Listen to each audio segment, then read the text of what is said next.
I'd like to welcome everyone to our City of Little Rock Board of Directors meeting for January the 21st. Also welcome those that may be watching from online today.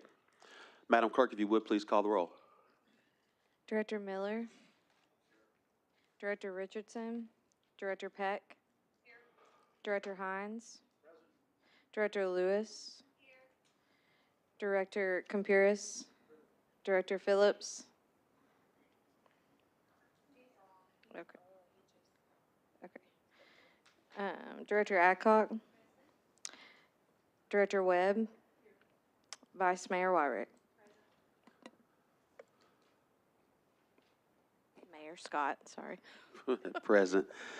We'll now have an invocation from Parliamentarian City Attorney. Please join me. We come together tonight as a community. There are those in the community who are wise and can share wisdom. There are those in the community who are eager and can share enthusiasm. There are those in the community who are experienced and can share insights. There are those in the community who are able to pay attention to the details to make sure that they are followed. There are those in the community who can discern the differences between one suggestion and another suggestion so that the discussion is which suggestion to follow as opposed to just to disagree. All of these are necessary for a community. Without them, we are Babel. With them, we are unbeatable. Tonight, as we look at the issues that are facing the city, we know that we will not please everyone, but we want everyone to know that they are heard. As we deal with the contracts that the city has to approve or needs to approve, we may not agree with all of them, but we know that all of them are dedicated to making this city a better place and a safer place, and the place that we want to live and we want our families to live. Those are our tasks. We could look and say, have we done everything correctly? And the answer would probably be no. And it might be a source of concern or grief or feeling unable to accomplish. But that's not what we should do. We should listen to each other. We should recognize each other's gifts. We should treat those gifts as resources, and we should move forward in joy for the city that we love. Amen. Amen. May you please stand for a pledge of allegiance.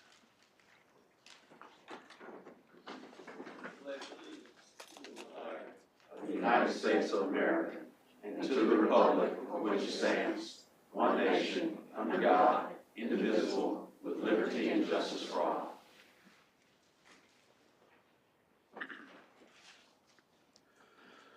Members of the City Board, we have one modification. Is there a motion?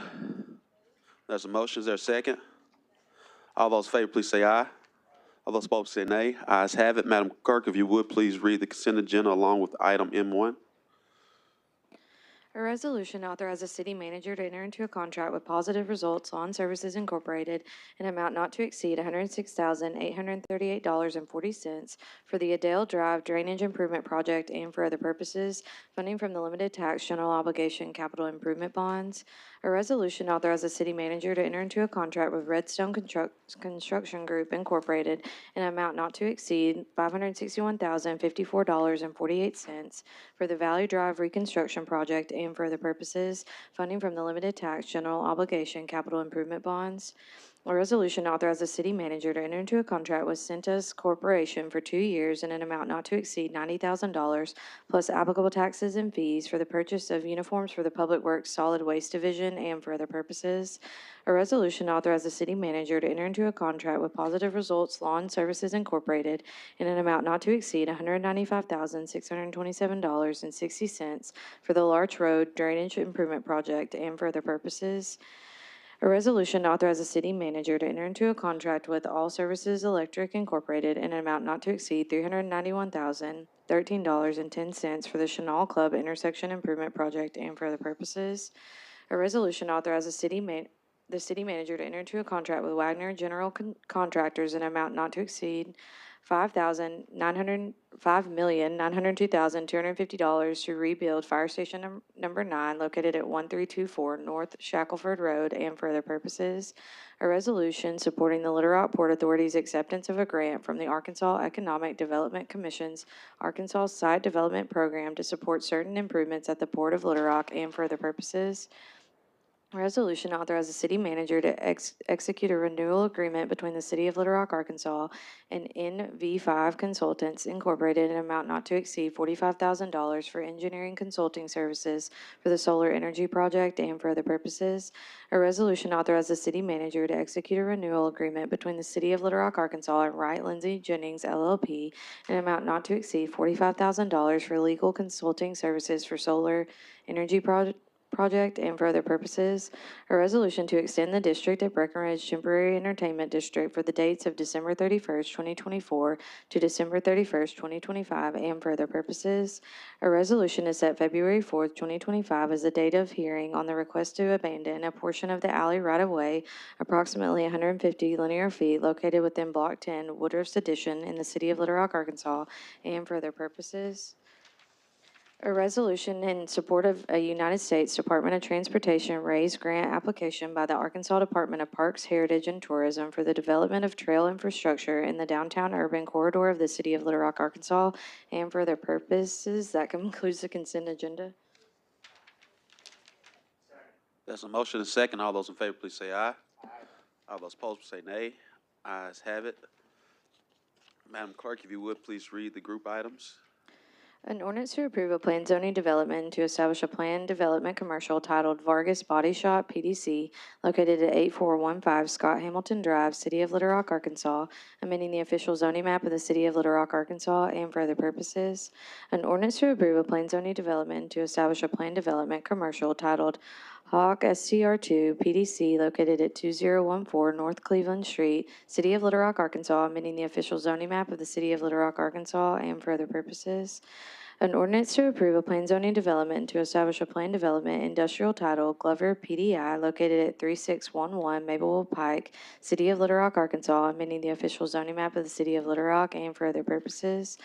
An ordinance to approve a planned zoning development to establish a planned development residential titled Icon Homes LLC PDR located at 414 North Spruce Street, City of Little Rock, Arkansas, amending the official zoning map of the City of Little Rock, Arkansas, and for other purposes. An ordinance to approve a planned zoning development to establish a planned development residential titled Brown PDR located at 1705 and 1709 Boyce Street, City of Little Rock, Arkansas, amending the official zoning map of the City of Little Rock and for other purposes. First reading.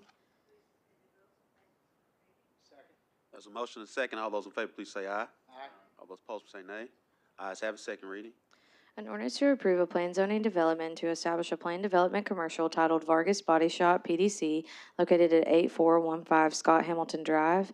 An ordinance to approve a planned zoning development to establish a planned development commercial titled Hawk SCR2 PDC located at 2014 North Cleveland Street. An ordinance to approve a planned zoning development to establish a planned development industrial title Glover PDI located at 3611 Mapleville Pike. An ordinance to approve a planned zoning development to establish a planned development residential titled Icon Homes LLC PDR located at 414 North Spruce Street. An ordinance to approve a planned zoning development to establish a planned development residential titled Brown PDR located at 1705 and 1709 Boyce Street. Second reading. There's a motion and a second. All those in favor, please say aye. All those opposed, say nay. Ayes have it. Third reading. An ordinance to approve a plan zoning development to establish a planned development commercial titled Vargas Body Shop, PDC, located at 8415 Scott Hamilton Drive. An ordinance to approve a plan zoning development to establish a planned development commercial titled Hawk STR2, PDC, located at 2014 North Cleveland Street. An ordinance to approve a plan zoning development to establish a planned development industrial titled Glover PDI, located at 3611 Mableville Pike. An ordinance to approve a plan zoning development to establish a planned development residential titled Icon Homes LLC PDR, located at 414 North Spruce Street. An ordinance to approve a plan zoning development to establish a planned development residential titled Brown PDR, located at 1705 and 1709 Boyce Street, third and final reading. Members of the board, we've had 3 readings. Director Adcock. With Mr. Jordan, please. No. Mr. Jordan, on item number 13 and 15, was there any neighborhood opposition? On 13 and 15, Yes, sir. let me see here.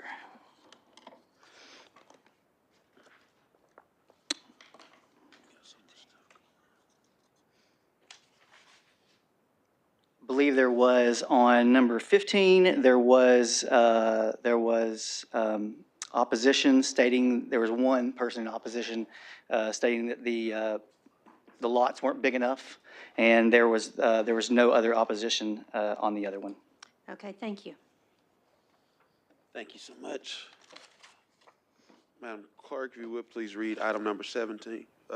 We have to vote on the As a grouped motion. items. All those items have been read. All those in favor, please say aye. Aye. All those opposed say nay. Ayes have it.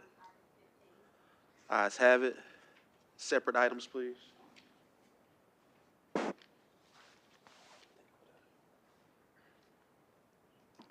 A resolution authorizing an amendment to increase the contract amount between the City of Little Rock and Half Associates Incorporated in an amount not to exceed $38,000 for engineering services related to the updating of the Little Rock Stormwater Management and Drainage Manual and for other purposes.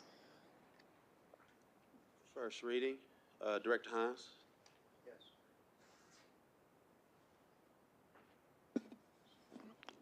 Tom, last week in agenda meeting, it was brought to my attention that in the recitations of this resolution, there was no recitation of a resolution authorizing the original contract with HAF. In your investigations, what have you found out and determined this last week? Director Hines, I found that there had been a competitive process and that HAF was selected through that competitive process. There was an ordinance that amended the city budget to redirect funds for various departments, and one of the items for which funds were redirected was to pay for the contract to have a stormwater manual. Although that there was an ordinance to authorize that, there was no resolution passed to actually award the contract, which is a bit unusual. But that's what we found out. Okay, thank you, Tom. As I shared with you and on an email, this is very concerning. This body has the sole authorization to do funding. We allocate funding and we approve the spending of that funding. I want it shown for the record that this board did not approve a resolution authorizing the spending of this money.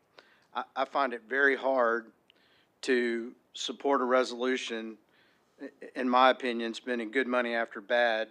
Had this board been notified of this resolution that we were going on this, we probably would have had better engagement in this process with our development community and those that are going to be impacted by this resolution.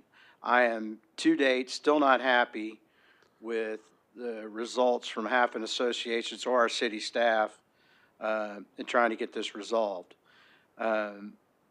It's more concerning to me, Mayor and Tom, that do we have any other $350,000 allocations that we have not authorized the expenditures on?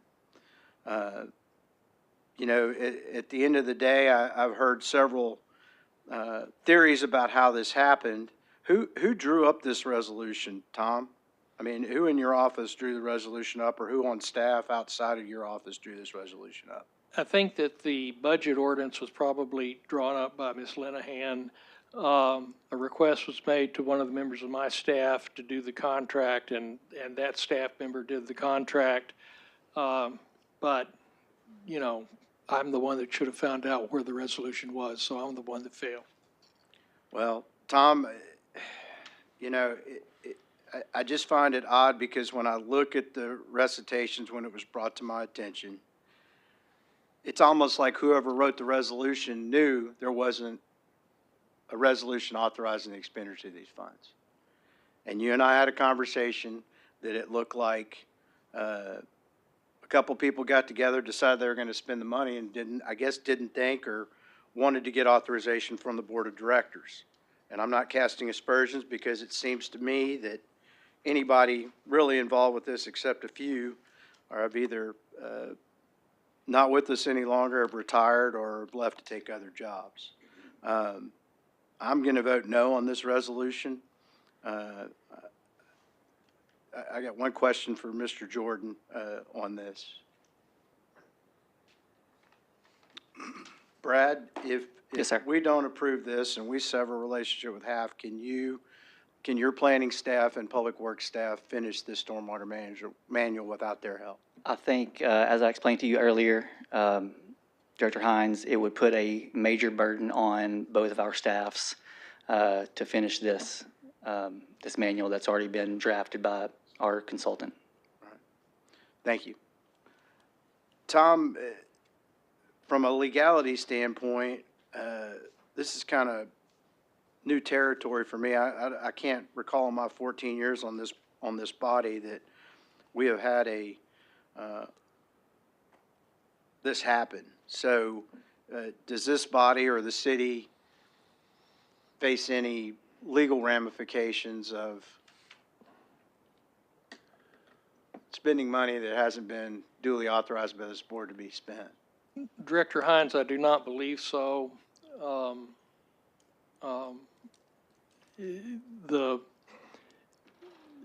Is it the proper way to do it? No. Does that call a question about the contract? Yes. But the contract was signed by all of the relevant parties and the city representatives.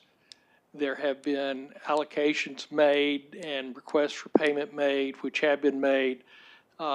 Even if somehow somebody were to come in and say this was done improperly and had to be started over again, we would still be liable for the quantum meruit, which is a Latin phrase, which I don't understand what it means, but it essentially means you're going to have to get the value of your services even if we haven't done the contract correctly. And since we've been saying all along that the requests for payment were reasonable, it's going to be very hard for us to say that anything we paid was not reasonable. Therefore, I don't think there's any legal issue. I do think that there is an issue that I spoke with you about today and that I have spoken with my staff about, and I spoke today with Mr. Sarpy and my staff of we try, and if you've seen resolutions I've written, I usually try to put in the long history, and if it's happened before, I put in the whole title of the resolution. We are doing some things, and we're putting an express emphasis on that we need to check that so that if in the future one comes across our desk where we can't find the proper history, then we can catch it. Finance can be involved in it. The manager's office can be involved in it, and we can get it done correctly. Thank you, Tom. I appreciate you stepping forward and taking some responsibility on this, although I do not lay it all at the feet of the city attorney's office. We have a planning department that reports directly to our mayor that seems to have failed several years ago when this was passed to do something on it. I don't fully understand it, but I'm not happy, and I'm going to be a no vote on this. Well, Director Hines, it seems that, again, the city attorney has already shared what has happened, but for you to disparage someone who's not here, that's not right, number one. Since you opened that floor, we'll open the floor. This process was voted on by this city board that you all voted on, and there is a certain process that this whole entire board is aware of on how a resolution gets to you all. The planning director doesn't play a role in that whatsoever. So for you to try to scapegoat the planning director is ill-advised and just flat out wrong. Mayor, I'm not. That's what you I'm not just did that. I am You not- just did that, and you and I have already had a conversation about it. You just did it. No, well, yes, you can clarify now after I had to make that assertion. Well, So, thank I would you. like to clarify, I'm not casting aspersions on our current planning director.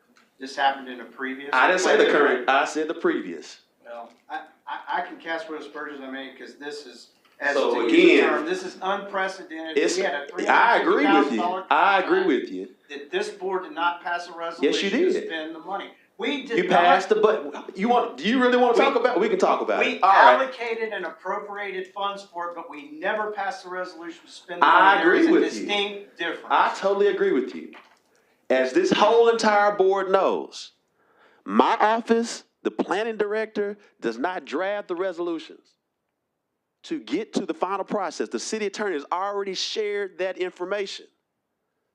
But for you to try to scapegoat someone who's not here is just wrong because that didn't happen. As the city attorney has already shared, the planning department made the request of the city board during the budgeting process, which you all passed.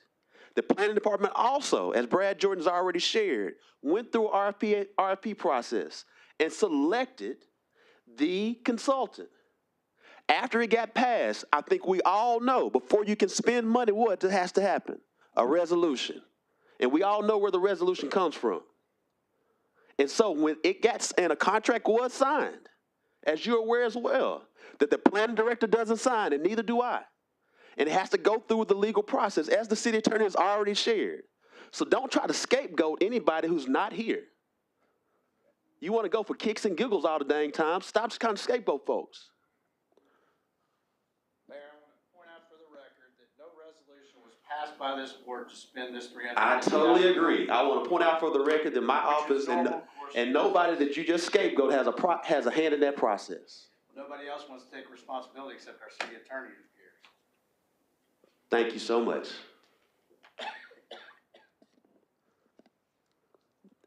Director Wyatt.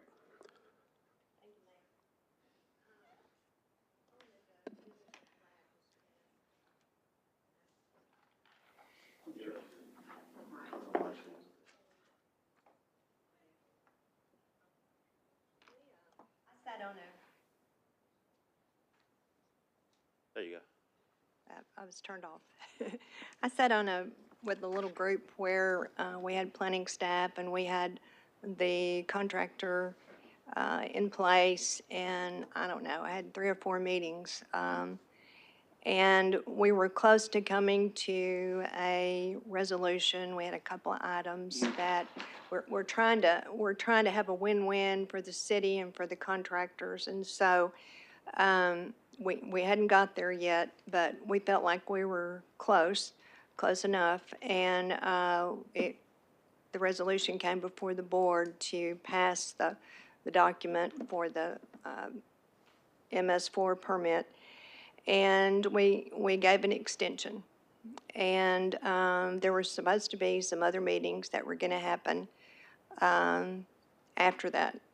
And I've not been involved in those other meetings, but I just wonder, what progress did we make, and where do we have to go? We have until the end of March, I think. Yes, ma'am. February? We have till March 31st is when the deadline Yeah. ends.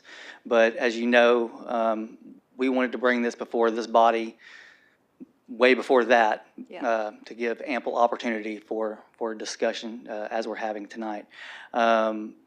We have made some progress since you were in the meetings. There's one issue, that's the water quality issue. Which was an issue before. That was the issue before.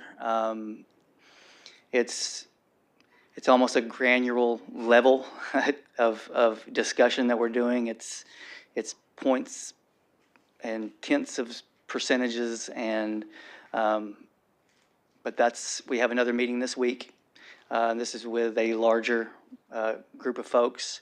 We've been having meetings for the past couple of weeks continuously. Director Hines has been a part of those. Director Honeywell has been a part of those, myself, my staff, his staff, and the consultants. I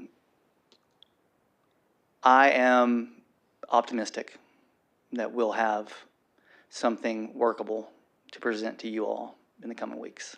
Okay, so we have a product from the consultant. We do. Do we own that product? And maybe that's a question for Tom. Do we own that product? We should. I mean, if the city creates a document, even if it hires somebody to do it, it's supposed to have the copyright. Okay, so we have that document in place that we could submit to whoever it has to go to, that we could submit on the behalf of the city? We do not have a fully written draft that reflects what our meetings have been. We're not at the end yet, is what I'm trying to say. It's still in draft form. Okay. So with the $38,000, I think it's $38,000, what, what do we expect to get from the consultant? The finished product to go forward for approval? Sure. They can't negotiate with the developers or the other folks in the city. That would be your group that would negotiate, so they can't do that. So this $38,000, would we be able to get the product from them that we could transmit to get our permit? As I told Director Hines, I think it would put a deep burden on both planning staff and public works staff if we were to jettison them at this point. Okay, so the product that we've all been looking at is drafts. It's not suitable enough to go forward with our MS4 permit. Not at this point, no ma'am. Okay, and we do not have the staff that can put that together to forward on for the permit. We have the staff for sure, but our staff would be overburdened if that would mean probably 2 or 3 people from our staff or 2 or 3 people from Public Works would have to meet on a daily basis and try to work this out. If we just have one issue that's left, the water quality, how can that be so much documents or so much product that we have to revamp to send forward? Well, they've given us some additional services if you'd like me to share those with you, Okay. what that would mean. And the other piece of it is you might talk, what I'm worried about is if this 38,000 is going to be enough, if it's going to be enough to complete what it is we need to do. That's why I'm asking you the questions that I have. Yes, 'Cause ma'am. I thought we had a product with the exception of a couple of items, and now you say we're down to water quality. So will this 38,000 get us to a finished product? We can request our MS4 permit and the resolution to the water quality. Yes, ma'am. Yes, ma'am, to what? It will. The 38,000 will be enough? Yes. Okay, so you might tell us what it is that the consultant has done for us that you were not able to do. Sure. So the remaining items to be completed are they provide final digital copy, 20-bound hard copies of updated stormwater and drainage design manual. Final copy will be submitted to the city upon approval from both the City of Little Rock Planning Commission and Board of Directors. Send a final notification to stakeholders regarding the completed manual. The final notification will be sent upon approval of the City of Little Rock. That was still what was outstanding. The additional services are cost assessments for impact to developments based on new standards, project cost comparisons of 4 projects provided by stakeholders. And I just want to point this one out and put a little star by it, because what our consultants have been doing is they've been taking emails, a lot of them, and so has our staff and Public Works staff, about different developments, and they have gone through and they have done a deep dive on many of them, showing how the water quality or how this new manual would fit within that and the cost estimates based on that. This also means additional stakeholder meetings and workshops, additional coordination and meetings with ADQ, additional revisions to manual based on stakeholder compromises, and an additional fourth draft of manual, so we're on the fourth draft of it, and additional meetings with the Little Rock Board of Directors. Okay. And I will say on our consultants' behalf, they have been extremely engaged with us. They are there anytime we ask them any questions.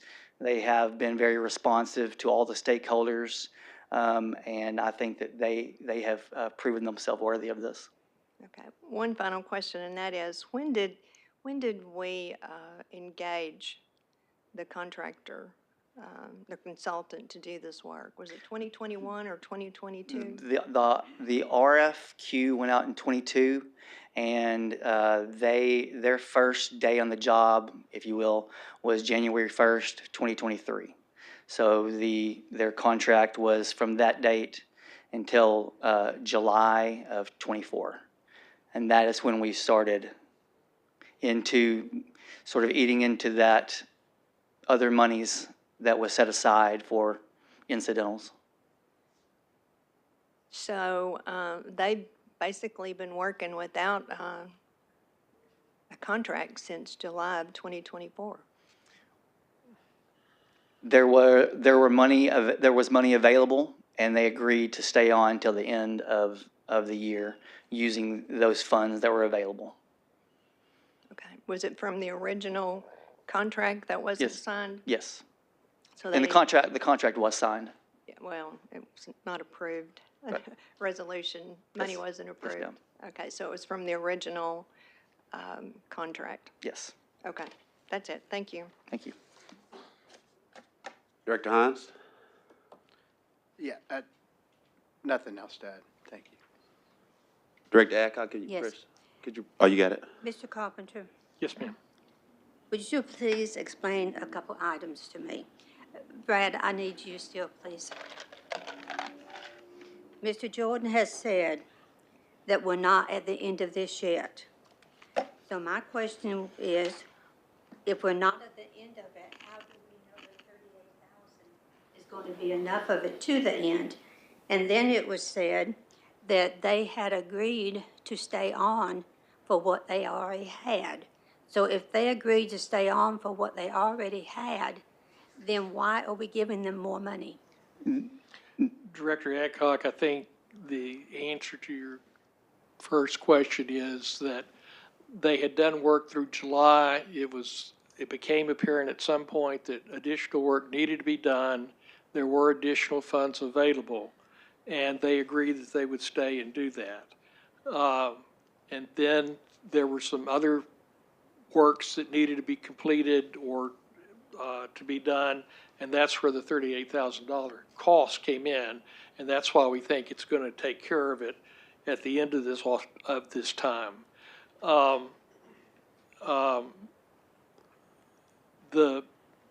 Here's the odd thing. We've got a stormwater permit. Nobody's really said that our stormwater permit is not good. However, our stormwater permit puts forth an affirmative obligation for the city before seeking another permit, which is a time period, to develop a stormwater drainage manual. And that's what this contract is for. It's for development of the manual. And that's what we've got to do before we make our permit application to ADEQ. So these are the people that are helping us to do that. And the engineers are working with our staff to make sure we have I's dotted and T's crossed because the regulations are persnickety. Okay, you say we think this is going to take care of it. What happens if next month or the month after we need $38,000 more? Wouldn't it not be better to wait until we're completely finished and find out what the balance needs to be? I think one of the things we need to recognize is we've already told ADEQ we needed an extension of time to get this done and that we were going to do certain things within that extension of time. I think this is good faith. I don't believe we're going to be asking for more monies, but I'm the father of two sons, and I know that that doesn't necessarily mean we won't be. Mr. Carpenter, and Director Adcock, we're pretty certain that this is it unless we're asked to ask for another extension. So back in November, this team had it ready to go before you. Listening to many of the city board members who wanted to get some more feedback, then Director Wyrick, now Vice Mayor Wyrick, spent a lot of time with the members of the Chamber of Commerce and other developers and worked with that. Over a period of time, then Director Hines joined in as well. And so the question was to ask for more time, which we did. So we're before you right now is because the city board asked for more time. They've been ready. They have worked on some more stuff, made some even more concessions, but it's not due to half and or the planning staff as to any more extension. So if there's another extension, it'll be because this body wants another extension, and or if ADEQ would even grant it. Or doesn't accept. Or doesn't accept, because we had asked for permission, and they said yes, but you need, what, 30, 90 days, or was it 90 days, I believe? Yes, sir. So this should be it, unless this body asks to extend it, and then the planning staff would then ask ADEQ, is that possible to extend? And they can say yes or no. If they say no, then we would only submit what we've done so far. But I think our extension was longer than the period of time that we wanted to complete this. I think we had like 6 months, and we wanted to get it done by March in case there were any issues between what we submitted and ADEQ. They only gave us 3 months. They only gave us 3. Yes, ma'am. Thank you. Excuse me, I'm not finished. All right. Okay, with the 38,000, will we get some kind of a guarantee that unless we ask for more information, that this will be the balance? I mean, that is the guarantee once you all say yes. Yes, ma'am. If you say yes. You feel like if we give them 38,000 more, that they're going to give us some type of guarantee that unless we ask for more information, that will be the balance? Yes, ma'am. Thank you. Thank you. Thank you. All those in favor? Oh, sorry. Can you?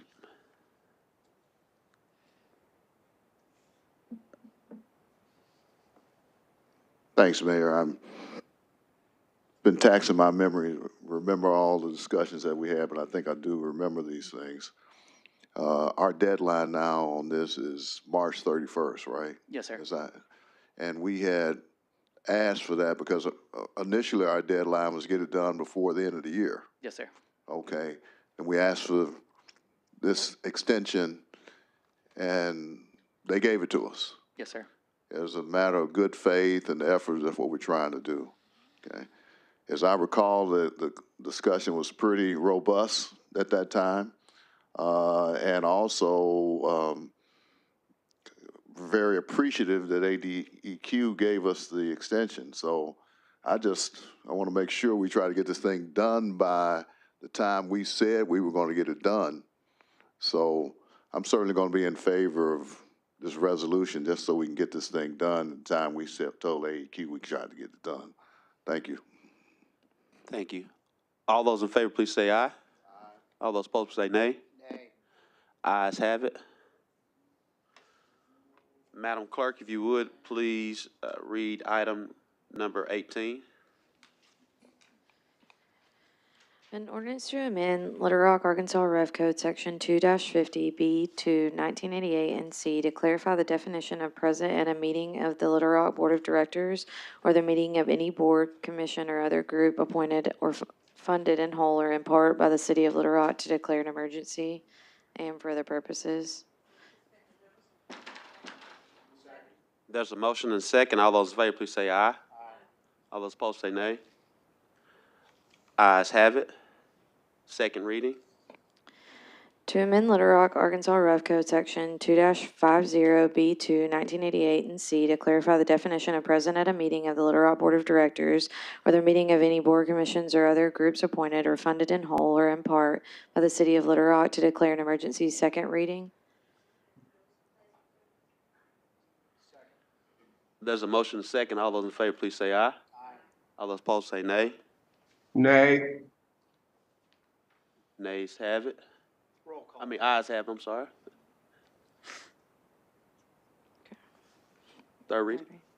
An ordinance to amend Little Rock, Arkansas Rev Code Section 2-50B2. There are 8 votes to suspend the rules. There was a request for roll. Who Roll requested- call, yes. Who requested that? I think it was Director Hines. Yeah, that was an accident. But there was there a roll call? There was not a roll call from Director Hines.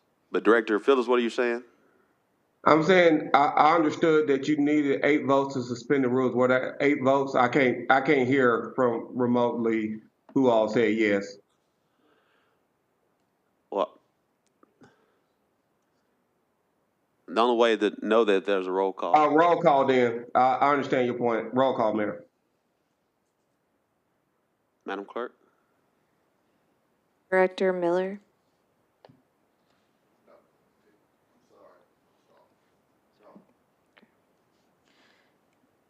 Director Peck. Director Hines. Yes. Director Lewis. No. Director Wyrick. Yes. Director Campuris. Director Phillips. No. Director Adcock. Yes. Director Webb. Yes. 6-3. All right. Director Peck? Motion fails to suspend the rules for a third reading. Director Peck? Yeah, thank you.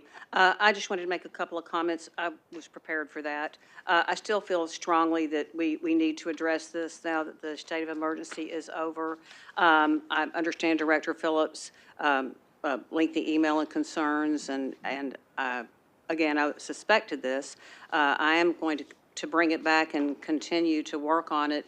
I did pass out one ordinance from the city of Rogers, and I'm working with the Arkansas Municipal League to see what some other cities are doing since the state of emergency is over. And my main reason and goal for this is that I strongly believe that in-person meetings are so much more effective than virtual meetings. We didn't do this before the pandemic. I've been wanting to do this for quite some time. At one point in this ordinance, it not only addressed the City Board of Directors, but other boards and commissions of the city. We heard from some people that had some concerns, so we removed that for discussion at another time. But I sincerely believe, and I would challenge anybody to convince me otherwise, that these in-person meetings, especially for elected officials when we're doing the city's work, are vastly different. Just for dialogue, conversation. I mean, it's just right now, Director Phillips can't hear. I can't really hear him. There are technical difficulties from time to time. There's just a world of difference in the way we can interact and communicate when we're doing it in person. We all knew what we were getting into when we ran for office and signed up, and I don't think I'm the only one that feels strongly about this. So we'll come back, and I just wanted to make that, make a few comments about that, Mayor Scott. Yes, ma'am. Thank you. Vice Mayor Wyrick? Thank you, Mayor. I passed out a letter from the Age-Friendly Little Rock.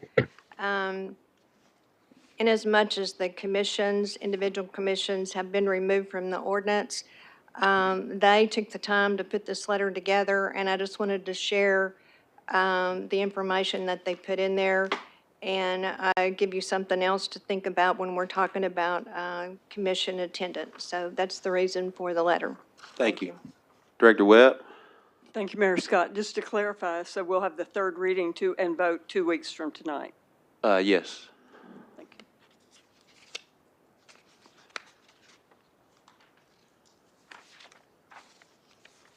right. Did you have a motion? Oh, yeah, we'll go to that. Talking about the others. Yeah. All right, Mr. Matt Stallings. Mr. Tierney, we see you here, but it had to be 2 weeks from now. Okay, thank you. I'm here because I want to give you all a brief update of where we're at, and it's not great. And the main reason for that is I realize that we don't negotiate with y'all, but when we say the city, we understand what that means. The media says the city, the general public says the city, and this is what they think of. They think of the city. So we want y'all to understand where we're at, and we should be done by now, but we're not. In October, and this, again, this comes back to the schedule change, and it comes back to the principles of collective bargaining. In October, we agreed to the city's counter proposal on our proposal based on a schedule change. The city, we proposed it, the city did their own poll, found that 57% job-wide wanted this. And so then the city countered our proposal, and we agreed to their counter.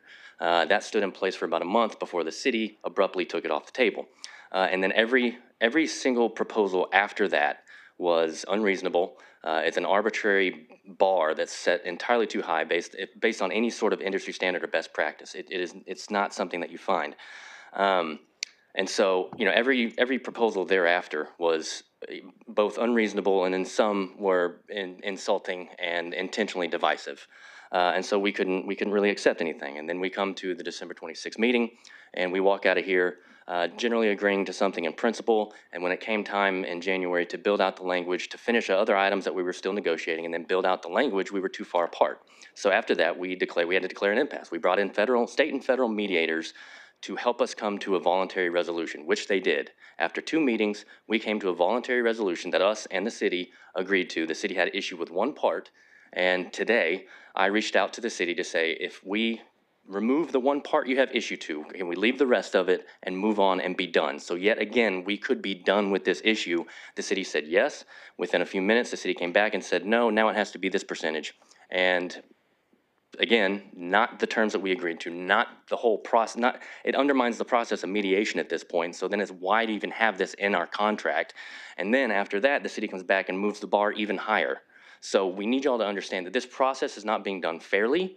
We are not being treated fairly, and at this point, it makes no sense. It's coming across as spiteful, and we don't understand why any city, let alone a progressive city, is going to treat workers this way. On that, we stand in solidarity with our brothers from United Labor Union 100. And so we don't understand why workers aren't being treated fairly, and not just any workers, but the firefighters, the people who keep this city safe, the people who keep the city's secrets by being good at our job. I stood here last time and I talked about how unsafe it is to show up to fires on pickup trucks and show up to fires with ladders that are not operational. Days after that, we show up to a fire on a pickup truck is the first unit there, and a ladder truck that's 25 years old. And we did exactly what I said we would do. The men and women of the fire department made the choice, even though it's exponentially more unsafe at this point, we made the choice to go in and save lives. And that's what we did. Because it's the right thing to do, it's our job, and because the men and women that I work with are the best thing that this city has to offer. No offense. We are the best thing that this city has to offer. And so all we're asking to do is to be treated fairly, for this issue to be treated fairly, and for the city to just simply do the right thing. Because we understand what that is. Mr. Stalin, your time is up. But we need the city to understand to do the right thing. Mr. Shepard.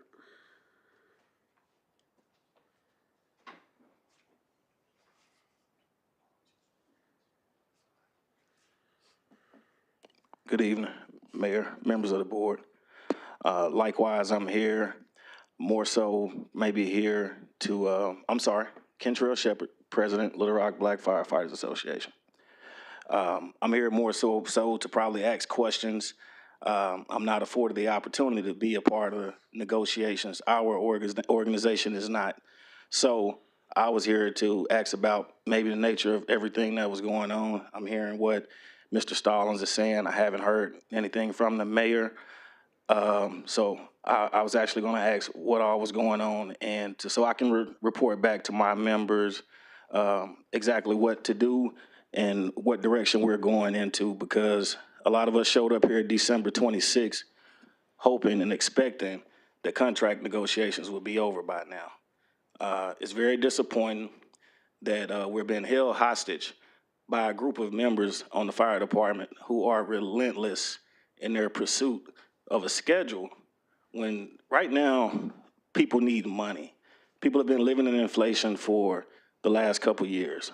So it's unfortunate that we're here talking about this right now as opposed to how we can feed our families and take care of home. I think it's gone far beyond where it should have gone at this point.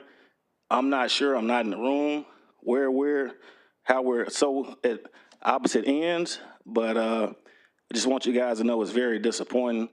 I've been on the job 15 years. I've never known negotiations to go past the middle of December. So I don't know what's unique about this time. I think we all know it's the schedule. Everything else in previous years has been able to be taken care of within the first couple weeks of December. So I think we're setting a bad precedent for firefighters in Little Rock, and we should prioritize money and taking care of our families. And we could maybe kick this can down the road. At this point, we're getting close to Valentine's Day. We're not able to pick vacation days at work. It's gone far too far at this point. And I just like to tell you guys that. Thank you. Mr. Woodward?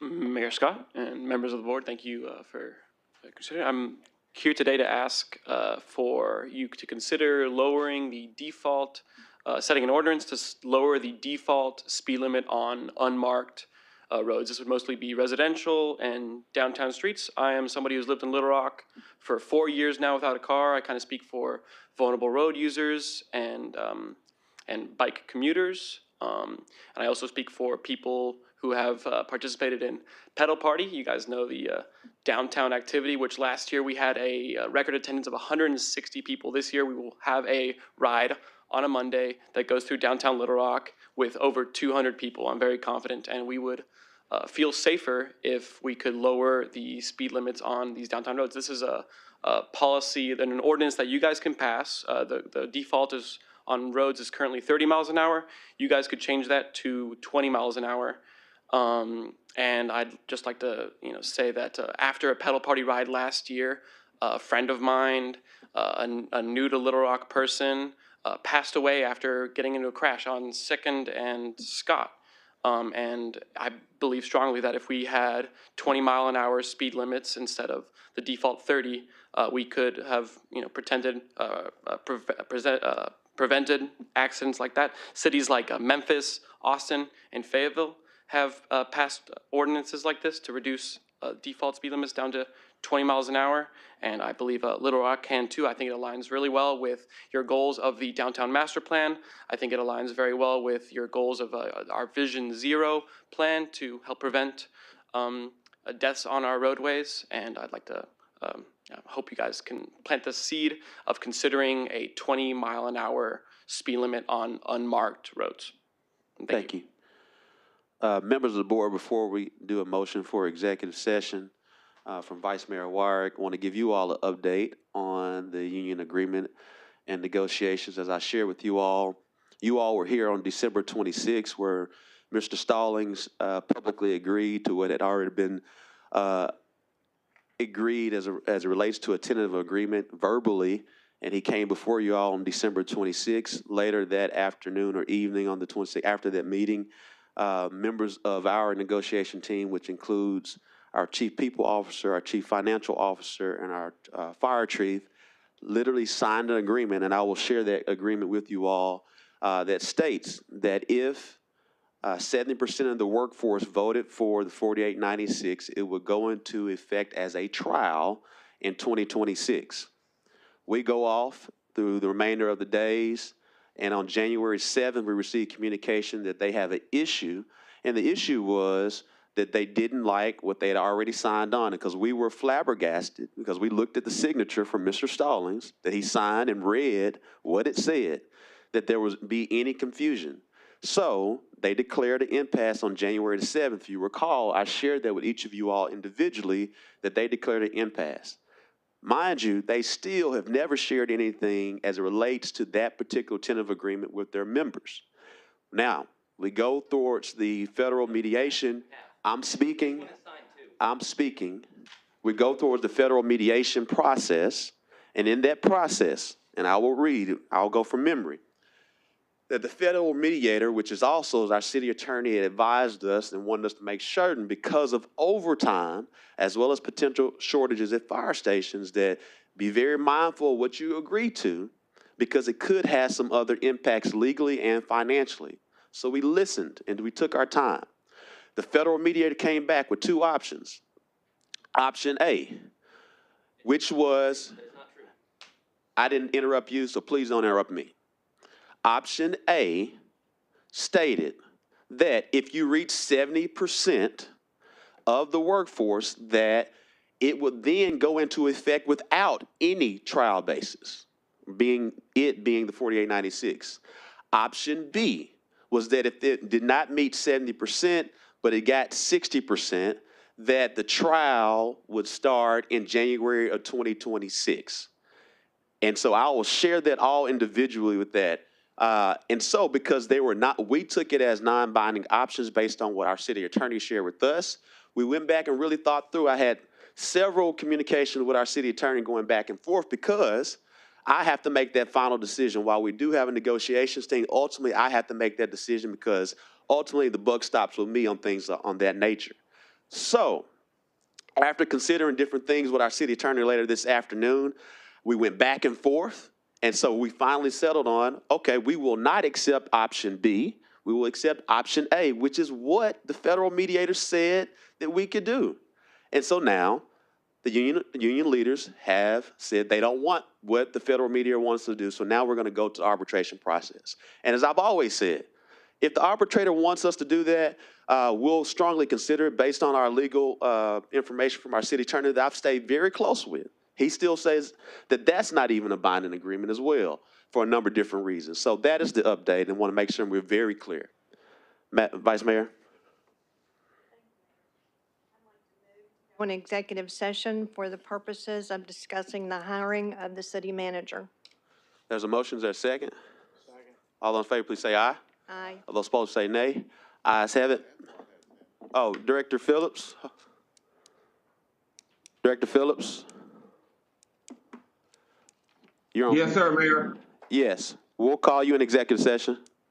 Thank you. Okay. That's what he was calling. Recess.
motion to adjourn?